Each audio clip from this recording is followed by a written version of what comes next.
Yeah, I think as this process has unfolded and obviously figuring out where I was going to be and making the decision to, come here and their decision to draft me, I'm just grateful. Grateful for having Ben and Mr. Nutting allow me to be a part of this organization, an organization that has a lot of history, a tradition of excellence.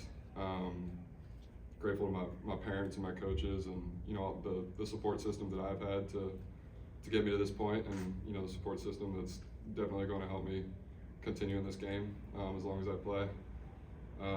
Grateful to my teammates for being with me and being on the teams that have helped me win and helping me to push me every day. Just grateful.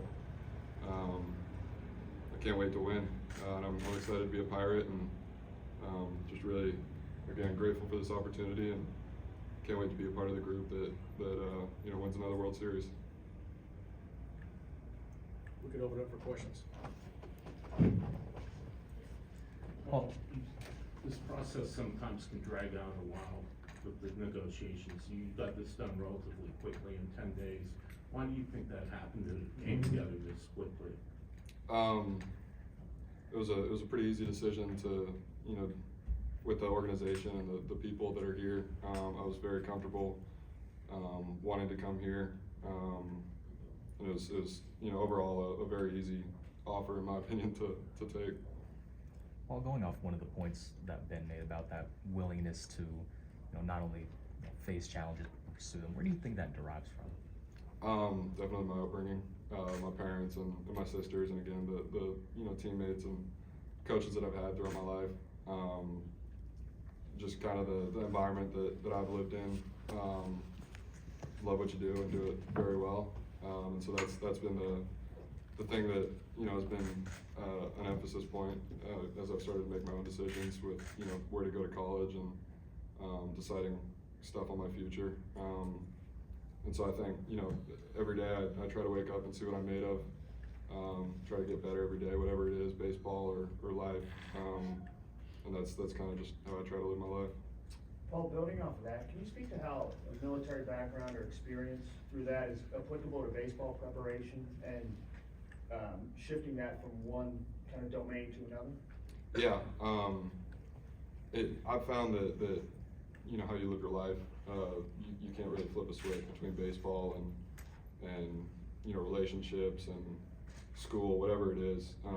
How you live your life is how you live your life, and obviously the military, its foundation is discipline and order, structure, and the habits that it forces you to build translate really well to not just baseball but life. And I think going there and building those habits,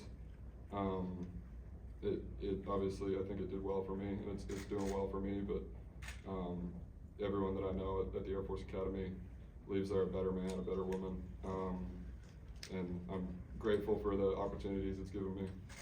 Oh, how close do you feel like you're major league ready? Can you repeat that? How close do you feel like you are being major league ready? I think in terms of my stuff, I think I'm very close. It's a different game, and I've never obviously been on a big league field. I'm going to do everything I can to get there as soon as possible, and whatever that takes, physically, mentally, whatever it is, I'm going to do whatever it takes to get there as soon as possible. But I think to an extent, I just don't know, just because it's a different game. There are different challenges, and I think it's a lot more demanding than college.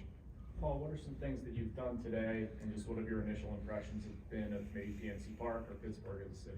Yeah, I've checked out PNC Park briefly, and I really like it. We're staying across the street, so I've gotten to see a little bit of the outside of the park and walk around the city, gone down to the river. We went to the Roberto Clemente Museum today, which was a humbling experience. Who he was as a man and a baseball player, obviously. It was really cool to experience. We probably spent half hour more than we probably should have there, but it was cool to experience it. But yeah, it's Pittsburgh seems like a really cool city, and I'm just excited to to live here. Do you get a chance to do the two-way thing? we'll see. I think that's something we have to decide, but, yeah, we'll see. That's a different set of challenges. Then, building off of what Rich's question was to Paul, I'll ask you a similar question, because of what you said in your opening comments about Paul and his accomplishments and his resume and some of the polish that he's gotten throughout his college career. How much closer to Major League ready is he than the average first-round pick that would come out of college? I don't think, I don't know. I mean, he's exceptional. He's been an exceptional achiever, you know, wherever he's been, and we expect that to continue. We're thrilled to start to work with him, you know, more personally now. We believe, based on what we know now, that, you know, he's got the combination of skills, competitiveness, ability to execute in competitive situations, critical situations, to move quickly through pro ball and be in the major leagues in the, you know, not too distant future. But we don't want to get into exact timeline. I don't think that's fair to any player. First things first is we'll get, when Paul gets to Florida, get on the ground with him. Our staff will get on the ground with him, meet him where he's at in terms of, you know, where he is physically, and map out a progression from there. And then he'll tell us, you know, over time, you know, what pace that moves at. But we're thrilled to start working with him. Paul, what have you been doing lately in terms of like workouts, throwing, staying ready, that sort of deal? Yeah, just trying to, again, I don't know what the plan is exactly right now for you know, the next couple months going forward, but just trying to build back up after a long season. A lot of, you know, strength and conditioning stuff, and some light catch play, so pretty light, but just trying to build up after the season. Paul, can you speak to getting in the atmosphere with, like Cruz and Floyd and Grant Taylor and Morgan and those guys, and without that, do you think you'd be here? The decision to go to LSU and be around great players every day, and how much better it may be? Absolutely not. I've said it before. I don't know if I've ever told Dylan to his face, but I probably wouldn't have gone to LSU if Dylan weren't there. Played catch with Grant Taylor in the fall, and I played catch with Ty Floyd in the spring. Those guys made me better every day, and I'd like to think that I did the same for them. And the atmosphere that we built there, and the organization that we had, you can't get worse as a player, just because there's so many good players, and that's just, you know, how the culture was there. So again, super grateful for the opportunity to go there and be around those individuals.